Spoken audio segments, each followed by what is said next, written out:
wàllu immigration irrégulière.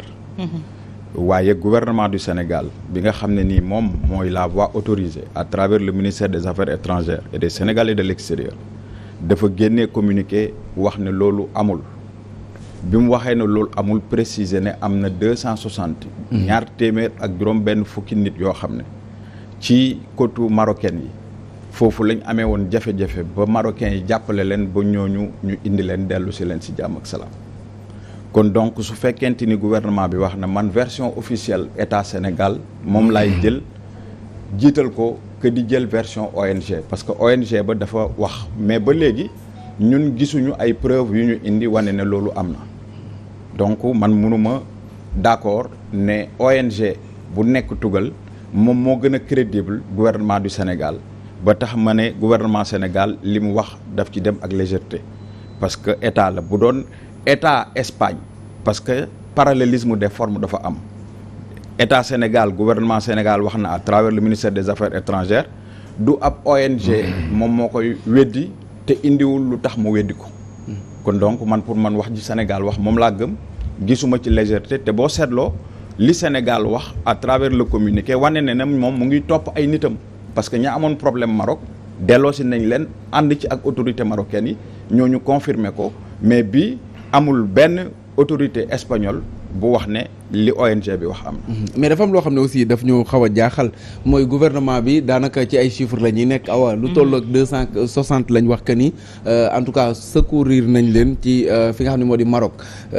bi ñu ne 3 embarcations ñoom ñoo réer mër ba doomu aadama yi ci nekkoon ba léegi kenn xamul fan lañ nekk tey jii rek une preuve. Saint-Louis am na juróom benn nit ñoo xam ne ñàkk nañ seen bakkan am ñeent ñoo xam ne aussi daal dinañ leen di sauver mu di ay rescapés yoo xam ne ñoom itam dañoo jëloon gaal est-ce que tey la communication quand même waru woon te nekk autour de pourquoi ndaw yi dem naka lañ war a mën a def bañ toog ci réew mi au lieu de nier peut-être ay chiffres justes yoo xam ne dañ koy avancer par-ci et par-là. waaw xam nga boo xoolee li nga wax noonu d'accord naa ci ak yow dinaa ci revenir ne war nañu xool yan facteur moo tax xale yi di dem di immigré ji te duñ ko jaarale ci yoon mais dama ne gouvernement ku nekk xam nga ne aussi su fekkee jël nañ dara teg ko ci deram yoon la mu leeral li am te boo seetloo dafa mel ni genre complot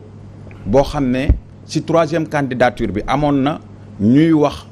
ñu am déception gisuñu liñ yaakaaroon léegi ñu ne xaaral ñu seetaat parce que bu ñu demee ba nga xam ne ni France 24 parce que man foofu laay interpeller aussi suñu médias yi parce que man damay gëm ne te je suis trop nationaliste dama gëm ne tey suñuy journalistes suñuy médias nationaux France 24 ëppalewul leen dara ci expertise ci xarañte ci ak quête de l'information su fekkente ni tey suñu benn rajo ko waxoon ku mel ni yéen par exemple xëy na dayoo ji duñ ko jox mais France 24 moo ko wax et bi ma dégloo chroniqueurs yi ma gis ñu dem bay lier 300 yooyu ak ay départ pour un contexte politique xam nga loolu mooy complot ba mu ngay continuer ba léegi. complot contre qui? mais complot contre l'État du Sénégal complot contre les Sénégalais la nation sénégalaise. Ourdi par qui? Ourdi par les Occidentaux notamment France 24. je le cite nommément parce que fa la yëf yi jógee. mais Basket bi est-ce que du c'est pas trop léger également. tey xanaa tey la France 24 doog a nekk seen opposant c'est pas trop léger c'est pas trop léger li may confirmer mooy que ne tey li xew te France 24 joxe ko indiwuñ ci benn preuve c'est toujours des affirmations sans fondement. mais la journaliste dafa wax que ni dafa interroger ay famille de victimes. ñoom ñu wax que ni seen i doom dañ fay jógee mais li ko waral moo doon manifestation bi doon am journaliste bi donc daf ne famille ay famille la interroger mais gisuñu aussi à préciser famille boo xam ne teg nañ ko wane ko mu wax loolu waaw mooy li ma la wax rek c'est-à-dire que mooy fa preuve yi c'est-à-dire que lan lañ indi lan parce que France 24 wax na ko parce que presse étrangère wax na ko mais ñun man dama gëm ne ñun ñoo ëpp crédit que ñi nga xam ne ñu ngi bitim réew parce que gënuñu xam li nga xam ne moo nekk suñu réew donc pour man honnêtement je reviens à Awa ne pour man comme jéemoon nañ ci 3e mandat bi président Macky Sall njuuy leen parce que gisoon nañ déjà propagande bi ci nekkoon et tout léegi nag boo xoolee toujours c'est des attaques ci Sénégal parce que am na lu leen naqari am na lu ñu mënta pardonner l'État du Sénégal le gouvernement du Sénégal et cetera mooy lan mais non ça dafa bëri dama ne xëj na am na luñ mënta mais Bass xanaa duñu toog ba en fin de son mandat il lui reste 7 mois France 24 doog a jug di liggéeyu contre le président Macky Sall. mais parce que ku ne xam nga ne contexte bi ñu toll tey su dee dañuy jël ci wàllu géopolitique ak enjeu du pétrole et du gaz xam nga ne Sénégal dafay produire gaz bientôt ak pétrole xam nga ne Sénégal la France yaakaaroon ne lii moom la war a am comme nañ ko daan defee lu ñëw ñu boof ci toog ci parce que héritage colonial ak yeneen facteur loolu amuñu ko ci bii yoon ci pétrole bi ñu séddale ko xool en fonction ñi nga xam ne nii ñoo am capacité yi et cetera France su sañoon tey boof ci pétrole boobu noonu xëy na loolu aussi mën na doon loo xam ne daf leen di téye ci gorge bi ba nga xam ne lu leen naqari lay doon lu mënta dëñ donc yaakaaroon nañ ne ñoom seen Sénégal seen moomeel lañ mais le président Macky Sall fu mu dem à chaque fois d'ailleurs boo xoolee actes yi ñu posé à chaque fois le président Macky Sall recevoir na fi Marine Le Pen oui recevoir na ko mais Macron olbateku moom tamit yónnee son conseil diplomatique mu dem seeti Ousmane Sonko chez lui et cetera seetlu nañ ne aussi rôle bi nga xam ne Sénégal mu ngi koy jouer dans la crise Russie-Ukraine neexul leen parce que tey rares sont les chefs d'État avec lesquels le président russe parle donc voix bi Afrique am parce que émancipation bi ñu indi wan ko français yi surtout ak crise ukrainienne bi Covid bi aussi gis ngeen bi mu amee ni ki Sénégal comporté woo mais facteurs yooyu yëpp soo ko dajalee dafay wane d'ailleurs le discours de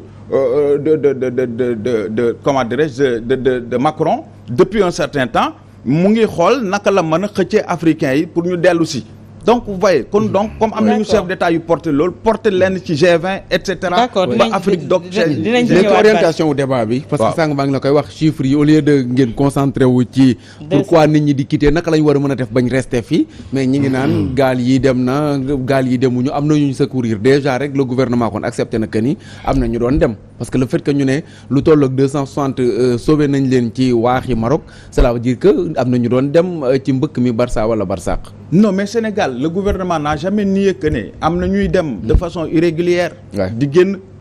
pour des raisons économiques pour des raisons de vulnérabilité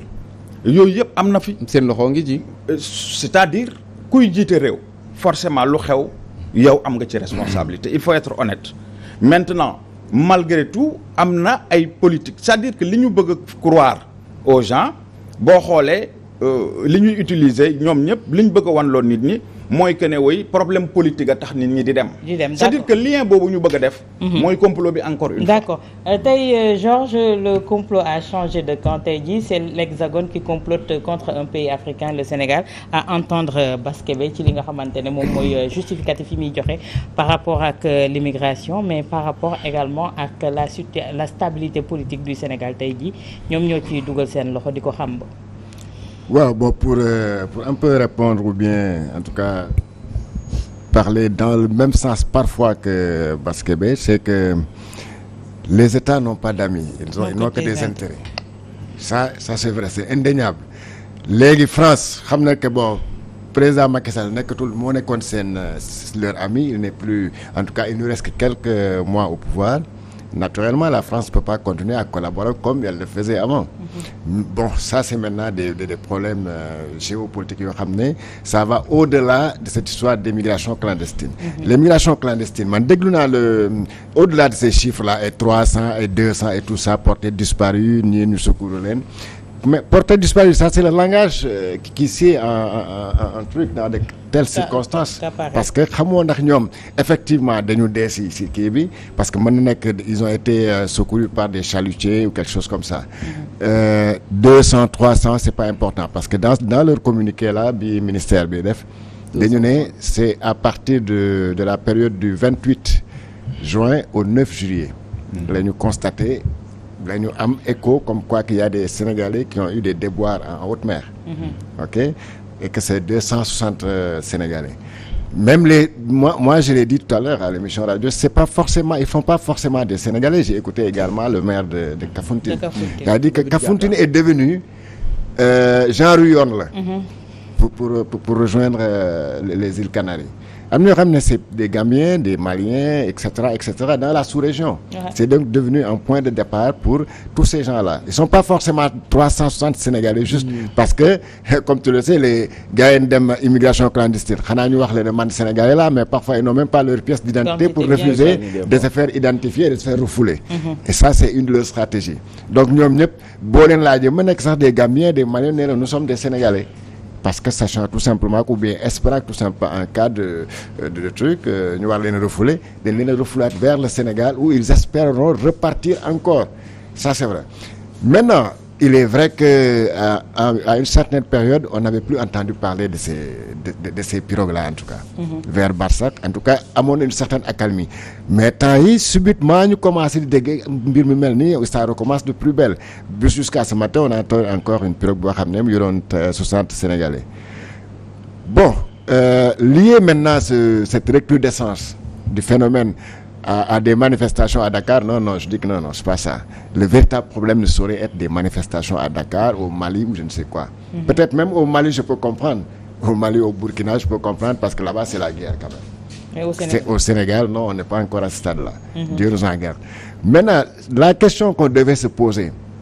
ce n'est plus de polémiquer sur 200 ou 360. C'est qu'est-ce qui explique cette recrudescence-là? Au-delà d'aller chercher des faux fuyants du genre, oui, il y a trop de manifestations à Dakar. Il y en a pire au Mali, pire au Burkina, et les gens sont restés. Ce qui l'explique, c'est ça que les autorités sénégalaises jéem a xool ba xam lan la mooy est-ce que nos politiques d'emploi de la jeunesse ay xëyu ndaw réew mi ay DER ay ANPEJ et cetera toutes ces politiques-là qui ont été déployées depuis 2012 n'empêchent les Sénégalais, en tout cas les jeunes Sénégalais, continuent toujours à défier la mer de dem en Europe, dans l'aventure. Loolu je crois que c'est la véritable question qu'on doit se poser. Te autorités yi yaakaar mënu toog di répondre à des petites querelles du genre oui c'est parce que le Sénégal n'est plus un pays stable. Non, c'est pas ça parce que sinon moi personnellement c'est pas ce que je crois franchement. C'est parce que effectivement c'est des jeunes désespérés qui vont dire voilà nous allons tenter l'aventure ailleurs et ça ce n'est pas seulement le Sénégal de chercher des problèmes de chercher des solutions c'est à tous les autres pays de la sous-région nga xam ne seen doom yi dañuy jóge foofu ñëw fii au Sénégal parce que même si le Sénégal réglait la question au Sénégal même mais ces autres candidats à l'immigration vont venir peut-être du Mali, du Burkina, de la Guinée-Bissau pour venir prendre leur point de départ au truc comme on appelle à Kafountine. D'ailleurs le maire que j'ai écouté sur RFI dafa ne man jéem naa def une petite enquête mais il s'est trouvé que mënoo wax kenn ne si ñooñu yëpp tous les gens là ñu ne ay Sénégal la ñu waaye ils étaient candidats à l'immigration clandestine gisuma sa kenn boo xam ne sa famille am dafa ne kii suma doom la si bokk mais malheureusement